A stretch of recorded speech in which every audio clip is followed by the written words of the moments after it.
નમસ્કાર મિત્રો, અમારી ચેનલમાં તમારું સ્વાગત છે। રાજકોટમાં ચોમાસાની સિઝનનો સારો વરસાદ ત્યારે પડ્યો છે। ચોમાસામાં સતત વરસાદને કારણે અનેક વિસ્તારોમાં વરસાદી પાણી ભરાતા રાજકોટમાં રોગચાળો ફાટી નીકળ્યો છે।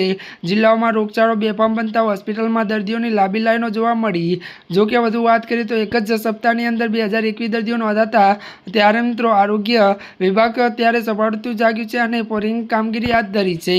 ત્યારે વરસાદ બાદ રાજકોટમાં ચોમાસ ત્યારે મોસમી રોગચાળો વકર્યો છે, જેમાં એક સપ્તાહની અંદર પાણીજન્ય અને મચ્છરજન્યના રોગો કેસ વધ્યા છે। જિલ્લામાંથી દર્દીઓના સામે ત્યારે મિત્રો આવેલા આંકડા મુજબ ત્યારે તાવ 957, ત્યારે શરદી ઉધરસના 780 કે ટાઇફોઇડના 2, ડેન્ગ્યુ કેસ 1 નોંધાયો છે। ત્યારે આ દિવસોમાં પ્રદૂષણ પાણીથી થતા કમળાની બીમારીના દર્દી પણ નોંધાયા છે। હોસ્પિટલમાં દર્દીઓની સંખ્યા વધીને છેલ્લા કેટલાક દિવસમાં કિસ્સા સામે ત્યારે મિત્રો આવ્યા છે કે જેમાં સામાન્ય લગતા તાવ અને ઉલટી જેવી સમસ્યા પણ દર્દીના મોત થાય છે। આવી સ્થિતિમાં કોઈ પણ સામાન્ય ત્યારે સ્વાસ્થ્ય સમસ્યાને નજરઅંદાજ કરી શકાય નહીં। ત્યારે મિત્રો આજના માટે બસ આટલું જ। અમારી ચેનલમાં નવા હોય તો અમારી ચેનલને મિત્રો લાઇક, શેર અને સબસ્ક્રાઈબ કરી દેજો। ધન્યવાદ।